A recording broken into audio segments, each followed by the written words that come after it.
If you grew up in a dysfunctional or narcissistic household, then knowing where your emotions begin and end and where other people's emotions begin and end can be quite a challenge. And this is the work of growing up, is learning how to self-differentiate.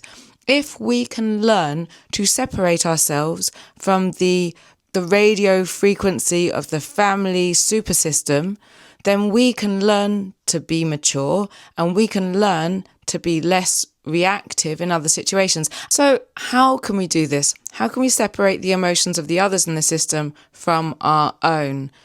One helpful tool is to borrow a stance of objectivity from somebody else. It could be your Auntie Irene. It could be the neighbour Doug from down the street. It could be your therapist. Anyone that you know who has a generally sensible outlook, and you can walk into the situation that may be highly charged, a family situation, and borrow that person's voice in your mind.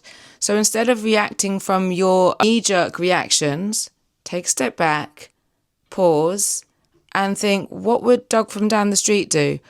What would they say to my mother in this situation? You see, they haven't grown up in the same household. They will not have the same triggers. And if anyone knows the buttons to push to get you triggered, it will be your family. So if we can take a step back, borrow that objectivity, say, Mum has been overbearing, and then she proceeds to go, you need to spend the next whole weekend for the next 4 weeks with me because otherwise you don't care about the family. Instead of reacting and either going, oh, of course, and acquiescing and going, oh, no, but I don't want to, but I'm going to do this. That's acquiescing. And you're like, oh, okay, fine. Or instead of rebelling, which is also enmeshment, which would be, what? Mum, that's ridiculous. How can you expect me to spend that time? I've got other things to do. These are both reactions, and they're going to both glue us into those emotions and into the system.